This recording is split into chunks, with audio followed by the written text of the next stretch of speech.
jump scare.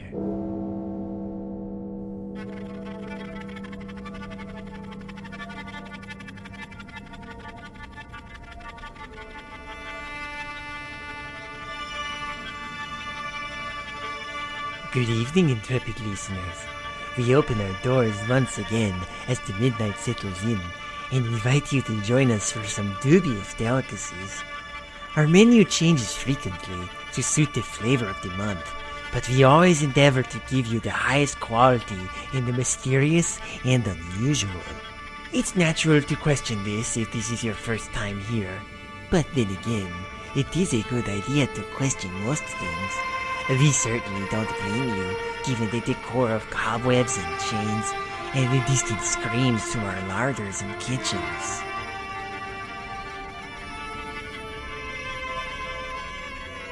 Tonight's play, appropriately enough, is about asking big questions.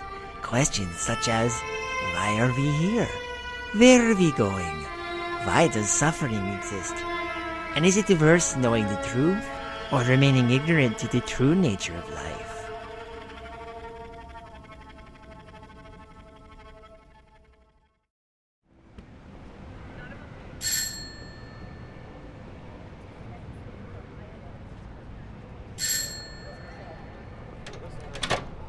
Mark, what are you doing here? You invited me, remember? Did I? How odd. Well, I probably had a reason at the time. Still good to see you anyway. Come on in. Sorry about the mess. Been a bit frazzled lately. Yeah, nothing's changed.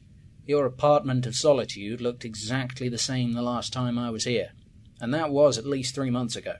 3 months and 15 days. Speaking of, how's life? Still doing IT work? Yeah, it's boring. But it pays well and lets me travel. We can't all be independent tech geniuses like you. Prefer being called a consulting technician. So, you've been watching reruns of Sherlock then? Did you miss me? Did you miss me? Did you miss me? As a matter of fact... Oh, sit anywhere, by the way. I'd offer you something, but I haven't been to a shop in days. Been busy working on some secret project? A bit, yeah. Don't worry, I'm not starving myself or anything. Just been ordering lots of Chinese. Ben, is this another off-the-books kind of thing? You know I can't really talk about that. You liar. You tell me about it all the time. I tell you about my hacking work with Google, Microsoft, and IBM, making sure their security is intact or tracking down those that cracked it beside me. Thrill of the chase and all that. No. I meant the stuff you told me about with the Department of Defense, the NSA. Oh. Was I drunk when I mentioned those things? Every single time? No. Ah. Right. Right, well, I only do that because my work with them is twofold. They want my expertise, and it allows them to keep tabs on my expertise. And that's a good thing because? Well, it keeps them happy knowing where I am and what I'm doing, or at least what they think I'm doing. So then what's this all about? What's what all about? This. You inviting me over here out of the blue, after months of silence. Oh, yeah, that's right. I knew there was something. Where were you on March 25th? March 25th? I think I had taken a sick day. I'm not sure. But for all intents and purposes, an ordinary day, right? Hence why you don't think of specifics. Right. Nothing unusual or out of the ordinary? Nothing as far as I can tell. Ben, what... What if I told you that on March 25th, for approximately 27 minutes and 54 seconds, our planet didn't technically exist? Well, no offence, but I think I would have noticed that. Truth be told, you do have a few eccentric theories. Bloody skeptic. Hey, I'm not the one that made claims that the common cold existed as a vast hive mentality that avoided detection by its elements constantly hopping from body to body. Or accusing his neighbours of being CIA agents trialling neurotoxins on the local cats. Okay, granted, that last one was a bit of a stretch, but hear me out on this. The scientific community, or at least the parts that are allowed to know this sort of thing, is in an uproar about it. Plus, you're the only person I can talk to about this. Fair enough. Explain. Right then. I first picked up on it when I was doing a piece of work for NASA. I was idling through their secure systems trying to find proof of Area 51. Oh, God, of course. When I found bits and pieces of information about the Blink, as it's called, from their international team.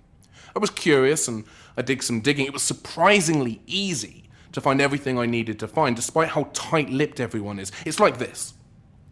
On March 25th, at 14:57 GMT, the world stopped for that 27 minutes and 54 seconds, and no one noticed. Why is it a thing if no one noticed? No one noticed at first, I should say. There was no sudden jolt, no collapsing into unconsciousness, no transition into utter darkness and back again. Nothing. Everything carried on as normal. But if you looked beyond our planet, you'd notice that things were off.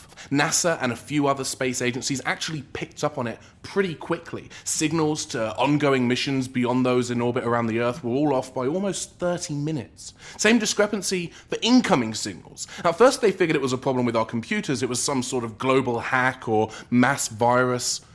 That was before the astronomers called. Let me guess. The stars didn't align. Close. Pretty much every major observatory checked what was happening with the sky against their stellar records and computational models of the local galaxy and beyond, and it didn't match up. During that span of minutes, the Earth had somehow been out of sync with the rest of known time and space. In essence, the world as we knew it had winked out of existence during this period and then returned as if nothing had happened. Okay. This is kind of a big deal, Mark. There's been a secret scientific think tank cobbled together to figure out what's going on. Physicists, quantum theorists, mathematicians, the whole spectrum of sciences all focused on this one problem and the questions associated with it. What had happened? Why it had happened? Most importantly, is it likely to happen again? And if so, what's the risk of it being permanent? But you'd think someone would have let something leak by now. I mean, there are plenty of stargazers and amateur astronomers who might pick up on it. There have been, but anyone who says anything has either been brought on board, treated as a crank, or disappeared with extreme prejudice. There's been a total news blackout as well. The biggest fear is that there will be mass panic or the world religions taking credit on behalf of their respective gods and several genocidal wars kicking off as a result. Well, this does sound pretty dire. There's nothing more disconcerting, I guess, than not being able to trust your own reality. We've been raised in a world where it's fine to distrust your government, your employers, even your family, but your own entire existence? Definitely a recipe for chaos. Places like CERN have been placed on almost permanent hiatus. The governments of the world have no proof experiments like the ones they were doing down there are even the cause. But then I suppose they had to point the finger somewhere until more evidence showed up. There's a lot of theoretical work being done right now, but pretty much zero practical. I guess it's only a matter of time before they get the scriptwriters in from Doctor Who to brainstorm a probable cause. I think that statement alone gives me reason to see this all as a big conspiracy theory, Ben. Then, of course, on the other side, you have the religions. Remember our Bible classes? Yeah, but that was ages ago, when we were kids. I like the stories, if not the morality. I especially like the story of Babel. What are you doing? Here, imagine this pile of rubbish is the tower, okay? Precarious even in the best of circumstances. Man in his hubris decided to build a tower to God so he may converse with his creator. God, though, in his glorious wisdom, decided man should not be allowed to do this and took steps to rectify the situation. So he cursed mankind with the gift of many tongues. Well, many a project, plan, or piece has been ruined by the inability of people to understand each other. It might be that humanity is overreaching itself again. With the final proof of the existence of the Higgs boson, maybe God's decided we're getting too close again, and he's selfish about his tricks. Time for another lesson, perhaps? Maybe the blink was God giving us a heads up, a warning to stop encroaching on his intellectual property, else risk the consequences. Personally, looking at all the facts so far accumulated, I believe the answer lies even further afield. You and your conspiracies. But I have statistical proof, in fact. Statistics? You? This coming from the man who said statistics cause 78.65% of the world's ills? I accept statistics and all their perceived infallibility are the most fallible things in the world. Take a world of fiction and add numbers to it, and suddenly it becomes non-fiction. Add a pie chart and a graph, and it becomes an inviolate truth. Bollocks. Pass it to the right people in the right places at the right time, and it becomes law. Oh, you're no fun. However, in these cases, I am referring to your basic biased marketing, pressure group, and political statistics. Now, pattern recognition, that element within the field of otherwise exploitable statistics, that I do have time for. You've heard of SETI, of course. Hold on. If we're heading into alien territory, you can kiss my ass goodbye right here and now. Just humour me for a moment, yeah? It's probably why I called you. I'm sorry. Please continue, oh knowledgeable one. Thank you. SETI, the Search for Extraterrestrial Life, one of their jobs being the analysis of signals bouncing in and around our local galaxy. From which they've never found any conclusive proof of intelligent life. What if the patterns they've been looking for are wrong? What if you could analyse these seemingly random signals another way? What if there is a pattern, but it's spread over a longer period so you don't even see it as a pattern? Aha!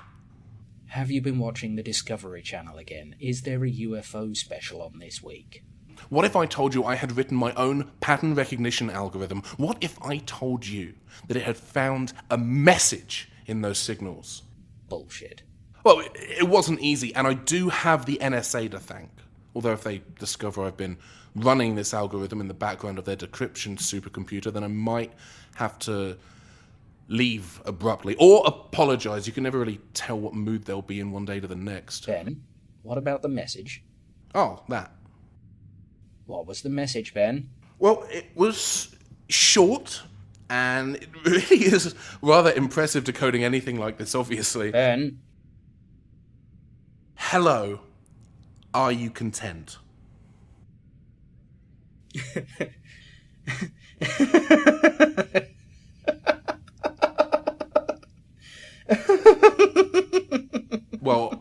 Well, I think it's a very poignant message, better than prepare to be annihilated. Oh, God. Hold on a second. Can't breathe.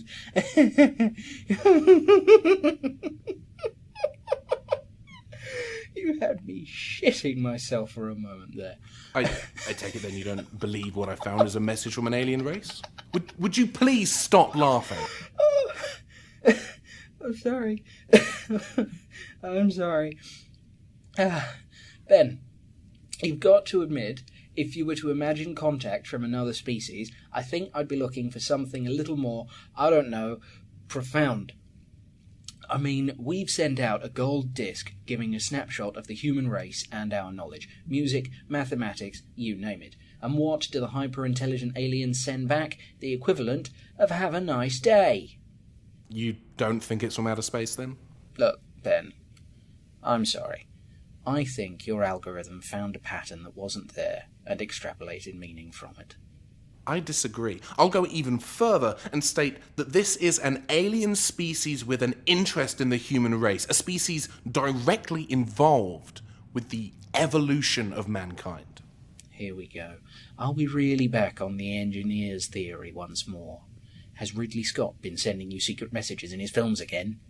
Just think about it, okay? The human body is an amazing machine. It regulates itself, heals itself, and has the ability to create more of itself through reproduction. Yeah, I thought you only believed in things you'd experienced for yourself. That was uncalled for. As I was saying before I was so rudely interrupted, the human body is an amazing machine, and that is exactly what it is, a piece of technology built using biological parts rather than mechanical ones. It is not, however, a perfect machine. What do you mean? Well, think about it. It has its own defensive capabilities in the form of white blood cells to ward off illness, the ability to heal wounds, etc., etc. Occasionally, though, this excellent piece of machinery goes wrong. It functions incorrectly. It overreacts to certain stimuli. It has a faulty piece of code, if you will. And what's that? Cancer. What? Cancer is the body performing incorrect actions, creating cells where it does not need to. It's not an attack from an external source causing this, but rather an internal failure of the biological system. A mistake, nothing more. We have, in essence, a design flaw, and if our god or gods are supposedly infallible, then logic dictates we were not built by a benign, omnipotent being, but rather are constructs of more fallible ones. Actions should have been taken to rectify these errors, to complain, if you will. Ben, what did you do? I sent a message back, of course.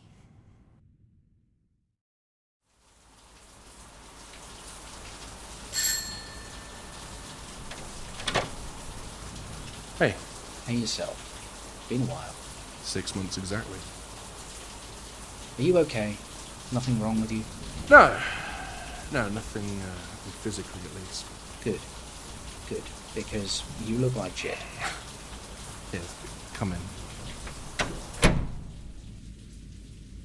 You know, I've noticed a lot of noise on the web. Stuff about the blink you mentioned last time. Figures. It was bound to get out eventually. Don't think I'm such a crackpot now, do you? Well, it is eerily spot on, though most dismiss it. So it got me thinking. Did you get an answer to the message you sent? Oh, right. Do you remember what I was talking about the last time you visited? You mean the alien thing? Not just humanity, but all life on Earth has been engineered. An external force created it and maintained it, and it's my belief now that the Earth has experienced various stages of life. There have probably been several of these stages, back from when Earth was first formed up to and including today. Of these earlier versions, we have no substantial evidence of. The last one before us, though, we do have several indicators lying around. You mean the dinosaurs, don't you? Indeed. Those big stumbling sods before us. For the sake of clarity, I've classed them as version 5.0 of life on Earth. We are version 6.0, now I now have reason to believe. What about the message? Did you get an answer? Not just my message. The Earth's been sending radio signals and more out for quite a few years now. If we can find their signals, as I've proven, they can certainly pick up ours, even the unintended ones. What are you trying to say? That they got our messages and they took action. What action? Well, you work in technical support. What is usually your first recommendation when something stops working correctly? I don't know. Usually, turning it off and back on again does the trick in the majority of cases. Oh no, you are not saying the blink is... Chariots of the gods. Chariots of the friggin' gods. Imagine that. Aliens coming down to teach ancient civilizations new tricks. Or maybe they didn't. Maybe 6.0 was still under warranty at the time, and part of that warranty included on-site maintenance. Well, hell, my money's on the Greek gods actually being extraterrestrial consultants sent down to fix bug problems. Makes you wonder which fucked-up piece of code triggered Pompeii. Shut up!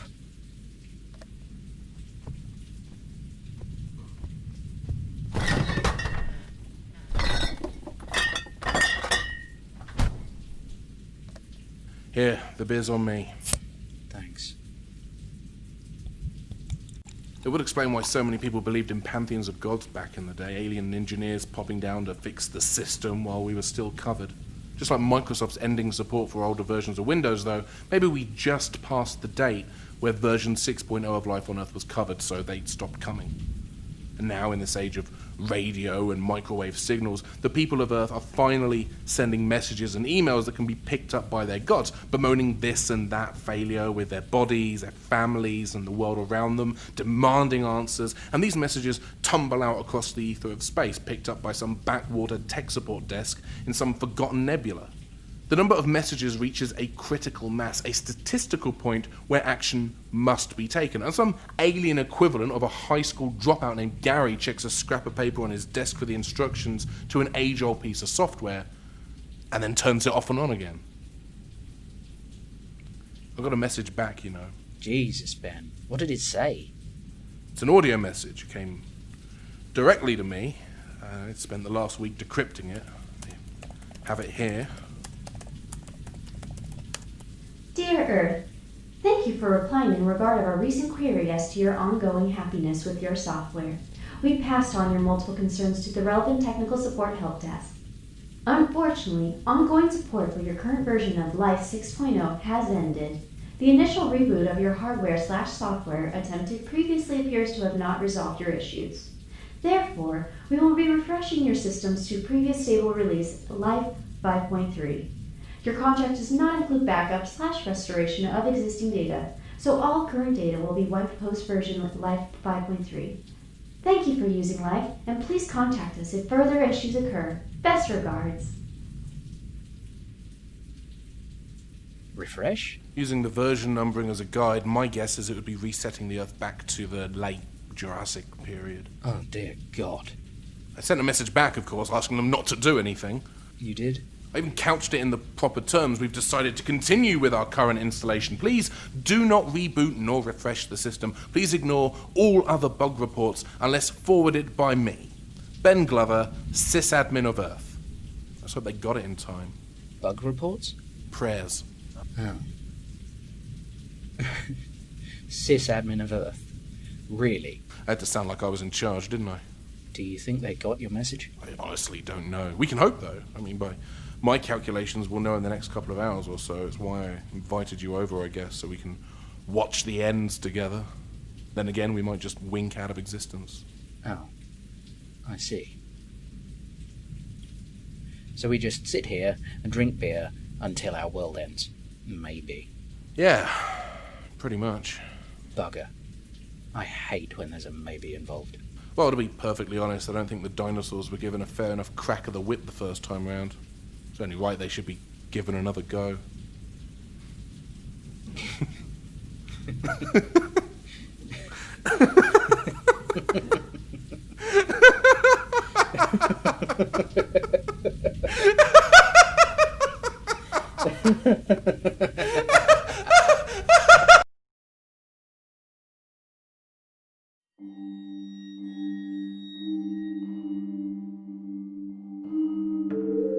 Now, I know what you might be thinking. This can't be real. I'm still here listening to this. Well, maybe it's all for the best. Maybe Ben's message did get through and life kept on. Or perhaps the end hasn't come yet and we're all just waiting on the world to change. Or perhaps you're all dinosaurs and the point is moot. Either way, until next we convene. And if we're lucky, we'll meet again. Pleasant dreams.